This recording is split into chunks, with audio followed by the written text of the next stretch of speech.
గొంతు. ఎలా ఉన్నారు? అందరూ బాగున్నారా? నేనైతే చాలా బాగున్నాను. సూపర్ గా ఉన్నాను. ఓకే. ఈరోజు వీడియోలోకి వచ్చేసి నిన్న వీడియో ఒకటి పెట్టాను కదా, లాంగ్ వీడియో. సో ఆ వీడియో వినేసి నాకు ఈ రోజు ఒక ఫోన్ కాల్ అయితే వచ్చింది. సో వెంటనే వీడియో చేద్దాం అనేసి డిసైడ్ అయ్యాను అనమాట. ఏంటి అనంటే, నీకు సైకిల్ రాదు, సైకిల్ రాదు అని చెప్పావు కదా చిన్నప్పుడు. మరి పెద్ద అయ్యాక, మ్యారేజ్ అయ్యాకనే నేను బైక్ కానీ, స్కూటీ కానీ, కార్ డ్రైవింగ్ కానీ ఇవన్నీ నేర్చుకున్నాను అని చెప్తున్నావు కదా. మరి సైకిల్ రాకపోతే ఇవన్నీ రావటం చాలా కష్టం అని చెప్పారు కదా, నీకు ఈజీగా వచ్చాయా? వస్తే ఎన్ని రోజుల్లో వచ్చాయి? ఒక వీడియో చేయమని చెప్పారనమాట. సో దాని గురించి నేను వీడియో చేస్తున్నాను. ఎవరు ఇదైతే చాలా మంది నోట్ల నుంచి నేనైతే విన్నాను. ఏమని అంటే, చిన్నప్పుడు మనకి సైకిల్ రాకపోతే పెద్దయ్యాక కూడా టూ వీలర్ కానీ, స్కూటీలు కానీ, కార్ డ్రైవింగ్ కానీ అంత ఈజీగా రావు అని చాలా మంది నోటంబట అయితే నేను విన్నాను. ఇది ఎంతవరకు నిజమైతే నాకైతే తెలీదు.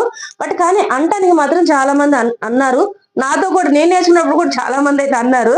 బట్ కానీ నాకైతే ఎక్కడ కూడా ఆ ప్రాబ్లం అయితే రాలేదు. ఎందుకంటే నేను స్కూటీ ½ లో వచ్చింది. మీరు నమ్మినా నమ్మకపోయినా ఇది నిజము. ½ లో నేను నేర్చుకున్నాను అని చెప్పాలి. అంటే కింద పడకుండా నేర్చుకున్నారు, రావడం ఒక అలా అరగంట గంటలో వచ్చేసింది. లేదా ఒక రోజు వేసేసుకోండి, ఒక రోజులో వచ్చిందని చెప్పాలి. తర్వాత నేను హీరో హోండా కూడా నడిపాను అనమాట. స్టార్టింగ్ లో నేను నేర్చుకున్నదే దాని మీద అని చెప్పాలి. అప్పుడు బాగా పాప చిన్నపిల్ల ఉండింది. సో ఇది టూ వీలరు యాక్టివ్ అనేది మా హస్బెండ్ పని మీద తీసుకెళ్లేవాడు. ఈ హీరో హోండా అనేది ఇంట్లో ఉండేది. అది కొంచెం రిపేర్ ఉండటం వల్ల ఇంట్లో పెట్టాడు. ఇక నేను దాని మీద ఎక్కువ నేర్చుకోవడానికి, ట్రయల్స్ చేయడానికి దాన్ని వాడుకునేదాన్ని. అయితే నాకు మా చిన్న తమ్ముడు సపోర్ట్ ఇచ్చేవాడు అనమాట. గ్రౌండ్ కి తీసుకెళ్లి ఇలా ఇలా ఇవన్నీ వాడు చెప్పేవాడు. ఇక నేను ట్రై చేస్తూ ఉండేదాన్ని. అదృష్టమో మరి ఏంటో లక్కో తెలియదు, నా ఇంట్రెస్ట్ లేకపోతే దీన్ని ఎలాగైనా సాధించాలని నా తప్పునో నాకైతే తెలియదు. కానీ నాకు స్కూటీ యాక్టివా కన్నా కానీ మగవాళ్ళు నడుపుతారు కదా, అప్పుడు అది హీరో హోండా అనమాట. అదే ఫాస్ట్ గా వచ్చేసింది. ఎంత స్పీడ్ గా నడిపేదానో, ఒక 2 రోజులు వచ్చేసిందని చెప్పాలి. అయితే స్కూటీ కూడా అంతే. వచ్చిన ఒక రోజుకి నేను బైక్ మెయిన్ రోడ్ మీదకి ఎక్కడం, ఒక 1 వీక్ కల్లా పర్ఫెక్ట్ అయిపోయి పాపని ఎక్కించుకొని స్కూల్ నుంచి ఇంటికి తీసుకురావటం, మార్కెట్కి వెళ్ళటం, నా ఓన్ గా నేను చేసుకోవడం అనేది 1 వీక్ లో నాకు వచ్చేసిందనే చెప్పాలి. కానీ కార్ ఒక్కటి మాత్రం నన్ను కొంచెం ఆ టైం తీసుకుందని చెప్పాలి. అంటే రావడం అయితే నేను త్వరగా వచ్చిందనే చెప్పాలి. ఒక 4-5 రోజుల్లో, లేదా ఒక 1 వీక్ వేసుకోండి. సరిగా గుర్తు రావట్లేదు, చాలా రోజులు అయిపోయింది కదా. 1 వీక్ వేసుకోండి. కానీ రావటం నాకు త్వరగా వచ్చింది. కానీ నేను ధైర్యంగా అయితే మాత్రం మెయిన్ రోడ్ ఎక్కలేకపోయేదాన్ని అండి. ఎందుకు అనేది ఎలా చెప్పాలి అంటే, మాకు అప్పుడు నేను కారు ఈ ఇంట్లోకి వచ్చాకే నేర్చుకున్నాను, ఈ అపార్ట్మెంట్ లో. అది నేను ఒక రోజు మీకు వీడియో తీసి చెప్తాను అనమాట. మీకు చూపిస్తేనే అర్థం అవుతుంది, అది చెబితే అర్థం కాదనమాట. ఎందుకు అనంటే, నాకు కారు త్వరగా బయటికి వెళ్ళి ఎక్కలేక స్పీడ్ గా పర్ఫెక్ట్ కాలేకపోవడానికి రీజన్ ఏంటంటే, నాకు కారు 4 వీలర్స్ అంటే మాకు కింద అపార్ట్మెంట్ మీద ఎవరి అపార్ట్మెంట్ కి వాళ్ళకి పార్కింగ్ ఉంది. సో మా హస్బెండ్ తెచ్చింది ఆ 4 పిల్లర్ల మధ్యలో కరెక్ట్ గా పార్కింగ్ చేశాడు. ఒకరోజు నేను షార్ట్ వీడియోస్ తీసి పెడతాను చూడండి. అందుకని అప్పుడు నేను నడపాలి అంటే ఫస్ట్ నేను దాన్ని తీయాలి కదా. తీయాలి అంటే మనకు డ్రైవింగ్ ఒకటే వచ్చింది, కానీ బ్యాక్, రివర్స్ గేర్ ఇవన్నీ అంటే కరెక్ట్ గా కార్ అందులోనూ మాకు చాలా పెద్దది, ఆల్టోనో ఇలా అయితే చిన్నగా ఉంటది. ఇది బ్రెజా కంపెనీ కదా, కొంచెం చాలా పెద్దగా ఉంటది. అందువల్ల వెనకాల మార్జిన్ నాకు పర్ఫెక్ట్ గా తెలిసేది కాదు. అదేంటంటే మళ్ళీ దాని తగ్గట్టు పిల్లర్ కి ఆనుకొని ఉండేది మా కారు. కాబట్టి కొంచెం బ్యాలెన్స్ అయినా ఆ మొత్తకో ఈ మొత్తకో పటక్కన పడిపోద్ది. పటక్కన పడిందంటే ఒక కారుకి వచ్చి చిన్న గీత పడ్డ అది వేలల్లో అవుతుంది అనమాట. సో మా వారికి ఇచ్చిన నమ్మకం ఏంటంటే, ఇప్పటికీ నేను ఇప్పుడు ఇన్ని నేర్చుకున్నాను చెప్తున్నాను కదా, మా అత్తమ్మ కానీ మా హస్బెండ్ కానీ ఒప్పుకున్నారు. నేను చదువుకుంటున్నాను, ఇంటర్ చేశాను, డిగ్రీ చేశాను, మిషన్ నేర్చుకున్నాను, కార్ నేర్చుకున్నాను, బైక్ నేర్చుకున్నాను, ఇంకా ఎక్సెట్రా చదువుకున్నాను, స్పిరిచువాలిటీ ఎగ్జామ్స్ క్లాసెస్ ఇన్ని చేసిన, ఓన్ గా శారీ బిజినెస్ లని ఎన్నో జాబ్ చేశాను, బిజినెస్ ఇన్ని చేసినా ఎక్కడా కూడా ఒక రూపాయి అనేది నష్టం నా వల్ల కలిగించలేదు. ప్లస్ వాళ్ళని ఇబ్బంది పెట్టేదని కూడా కాదు. ఇవన్నీ కూడా నేను ఓన్ గా నేర్చుకున్నా. మా హస్బెండ్ అంటే కారు బండ్లు ఇవన్నీ ఆయన దగ్గరుండి నాకు నేర్పించలా. పర్మిషన్ మాత్రమే ఇచ్చేవారు అనమాట. బాబాయ్ నేను నేర్చుకోవాలని ఉంది, ఇబ్బందిగా ఉంది కదా, ఓకే పిల్లల్ని తీసుకురావడానికి కానీ ట్యూషన్ కి స్కూళ్ళకి సరుకులకి ప్రతిదీ నేను నిన్ను ఎందుకు ఇబ్బంది పెట్టాలి, ఆటోలో వెళ్తే వందలు అవుతున్నాయి, చేసిన డబ్బులు అటే పోతున్నాయి అని అనుకున్నప్పుడు సరే నేర్చుకో. అంతేకాని దగ్గరుండి నేర్పించటం, దగ్గరుండి చదువుకుంటారంటే కాలేజీలకు వెళ్ళి ఫీజులు కట్టడం, ఇది ఇది ఇలా పలకబట్టి కానీ కనీసం ఆయన టైంలో ఒక 5 నిమిషాలు కూడా నాకు ఏ రోజు ఇవ్వలేదన్నమాట. అంటే ఇంట్లో ఆయన వచ్చేసరికి అన్ని వంట వారపు అన్ని సమకూర్చి బయటికి వెళ్ళి చదువుకునేది. అంటే ఈవెన్ మీకు ఒకటి చెప్తా చూడండి, నేను 10th ఇంటర్ చేసేటప్పుడు నా దగ్గర 5 10 మంది దాకా ఉన్నారు, 6 7 ఉన్నారు. వాళ్ళందరికీ వంట చేసి పెట్టి క్యారేజ్ అలా కట్టి అప్పుడు నేను ఎగ్జామ్స్ రాయడానికి వెళ్ళేదాన్ని. అంటే నేను చదువుకుంటున్నాను కదా, సో నాకు ఈ ఎగ్జామ్స్ అప్పుడు కూడా నేను వీళ్ళకి వంట పెట్టాలని నువ్వు చూసుకొని ఏ రోజు నేను అనలా. ఎందుకంటే అలా నేను వాళ్ళ దగ్గర నుంచి నేను ఎందుకు ఓకే ఈ అమ్మాయికి ఇది చేయటం వల్లే కదా మాకు టైం వేస్ట్ అయింది, సో ఎక్స్ట్రా పని అయిపోయింది అని ఆయన ఏ రోజు అనుకోకూడదు. అలా అనుకోకూడదు అని చెప్పి నేను ఏ రోజు కూడా నేను నేర్చుకునే వాటికి ఇంటి ఇల్లాలుగా ఏ రోజు అయితే నేను తప్పించుకోలేదు. వాళ్ళ మీద భారం అసలు వేయలేదు. వాళ్ళ చెయ్యి అసలు నేను తీసుకోలేదు, డిపెండ్ నా ఓన్ గానే చేతనైతే నేను నేర్చుకున్నా.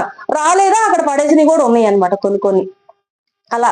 సో కాబట్టి ఇంక ఇప్పుడు కార్ నేర్చుకోవాలంటే నేను తీసివా బావా అని నేను ఆయన అడగాలి. అలా అడగాలంటే ఇక మా ఎంత తిట్లు తిడతాడో నాకు తెలుసు. చేతనైతే నేర్చుకో లేదా మానుకో అని అంటాడు, అలాగే అంటాడు.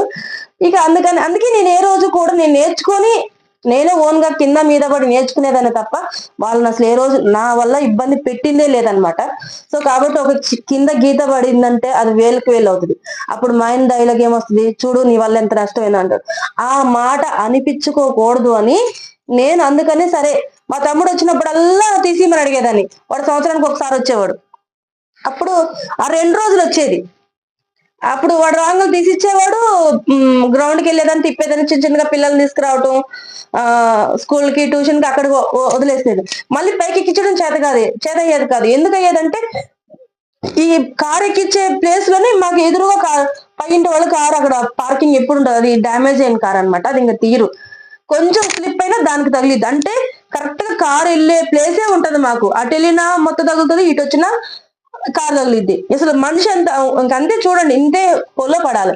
అది ఎవరు పెట్టాలి, పర్ఫెక్ట్ గా వచ్చిన వారికి మాత్రమే అవుతుంది అనమాట. ఇందువల్ల నాకు టైం పట్టింది అనమాట. అంటే తీసిచ్చే వాళ్ళు ఎవరు లేక అలా అనమాట. ఎక్కించడానికి పర్ఫెక్ట్ డ్రైవర్ కావాలి. మళ్ళీ ఆ 4 పిల్లర్స్ మధ్య పార్కింగ్ చేయడానికి పర్ఫెక్ట్ అయిన వాళ్ళే చేయగలుగుతారు. నాలాగా నేర్చుకునే వాళ్ళకి కష్టం అనమాట. అందుకని డైలీ తీసి నాకు కింద ఇస్తే కారు తీసి కింద పెట్టేసి నేను నడపగలుగుతా. అది మాత్రమే నాకు వచ్చింది. సో నేను పర్ఫెక్ట్ డ్రైవర్ కాదు కదా అప్పుడు. అందువల్ల అలా తీసిచ్చేవాళ్ళు, మళ్ళీ నేను నడిపినాక పార్కింగ్ చేసేవాళ్ళు ఎవరు లేక నాకు టైం పట్టింది. బట్ ఈ రోజు మాత్రం ఎందుకు వచ్చింది అంటారా, ఎలా వచ్చింది, చచ్చినట్టు ఇప్పుడు మా పాపని హాస్టల్లో వేశాం. ఇక మా వారేమంటున్నాడు, నా వల్ల కాదు, నాకు వేరే పనులని. అమ్మాయి ఎందుకు కొత్త కదా, వారం ఫోన్ చేస్తుంది, మమ్మీ అదైపోయింది ఇదైపోయిందని. వెంటనే వారం వెళ్ళాల్సి వస్తుంది. చూసారా, అవసరము ఏదైనా నేర్పించేసిద్ది అని చెప్పేసి ఇంకా అప్పుడు ఏం చేశాడు, ఇంకా ఏదో ఒకటి కింద మీద పడి నువ్వే తీసుకెళ్ళిపో అని చెప్పేసి ఒక్కసారి నాకు రోడ్డు చూపించాడు. ఇంకా అంతే అండి. ఈ సంవత్సరం ఒకసారి వెళ్ళాను, ఇక కింద మీద ఒకసారి అయితే భయపడుతూ ఎక్కించాను అనమాట. అమ్మయ్యా కొంచెం వచ్చింది. సో ఫస్ట్ రోజు, తర్వాత మెల్లిగా రెండో రోజు, ఇంకా ఒకసారి అయితే వెనక్కి ముందుకి మిర్రర్స్ లో నుంచి తగలకుండా జాగ్రత్తగా తీసుకుంటూ వచ్చాను. అలా నాకు కారు వచ్చింది. అంటే ఇప్పుడు వేరే ఆప్షన్ లేదు. ఇంకా అప్పుడేమో చూద్దాం ఇప్పుడు ఏం అవసరం ఉందిలే అనుకున్నన్ని రోజులు రాలా నాకు కారు నిజంగా. ఇప్పుడు ఏంటంటే వేరే ఆప్షన్ లేదు. ఇక నేను ఒక రోజు అయితే మా అమ్మాయి జ్వరం తగులుతుంది, హాస్పిటల్కి తీసుకొచ్చేసాము, సెలైన్ కడుతున్నాం అని చెప్పారు. నాకు ఇంకా గుండె జారిపోయింది. ఎందుకంటే ఆ పిల్ల ఇంజక్షన్ వేయించుకోవడానికే పెద్దగా అరుస్తుంది. అలాంటిది ఇంజక్షన్ చేయించుకుంటూ సెలైన్ కడుతున్నారు. శ్రీనివాస్ హాస్పిటల్ తీసుకొచ్చాము, తుక్కుగూడ శ్రీనివాస్ మన్నెగూడ హాస్పిటల్కి మన్నెగూడ హాస్పిటల్లోకి శ్రీనివాస్ హాస్పిటల్ తీసుకొచ్చాము, సెలైన్ ఎక్కిస్తున్నాం అని చెప్పారు.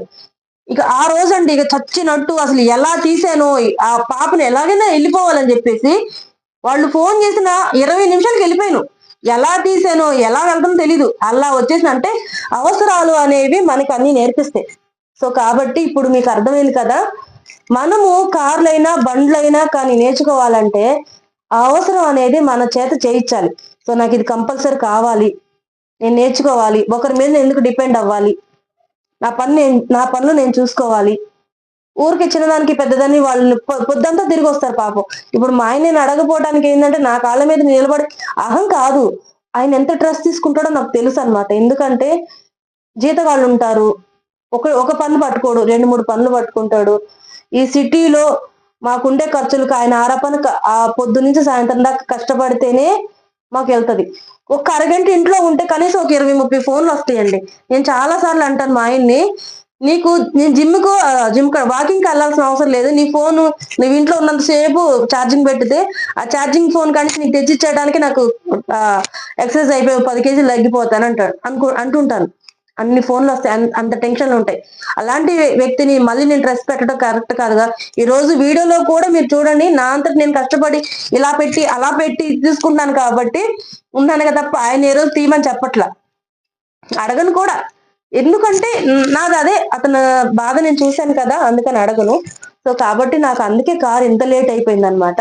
కాబట్టి మీరందరూ కూడా మాకు సైకిల్ రాదు, ఇది రాదు, అది రాదు అనుకోవద్దు. మీ అవసరం గట్టిగా ఉందా, ఖచ్చితంగా వచ్చిద్దండి. సో నేను మీకు ఇచ్చే సలహా అది. నాకు 2 పిల్లలు పుట్టాకే నేను ఇవన్నీ నేర్చుకున్నాను. మన పుట్టుకతోటే నేర్చుకోలేదు, చిన్నపిల్లలు ఆడుకునేటప్పుడు అయితే నేను నేర్చుకోలేదు. కాబట్టి ఖచ్చితంగా మన అవసరం అనేది మన చేత అది రాకపోయినా వచ్చేటట్లు చేస్తుంది. సో నేను ఇచ్చే సలహా అయితే మీకు ఇది. ఓకేనా? నచ్చిందా? Bye bye.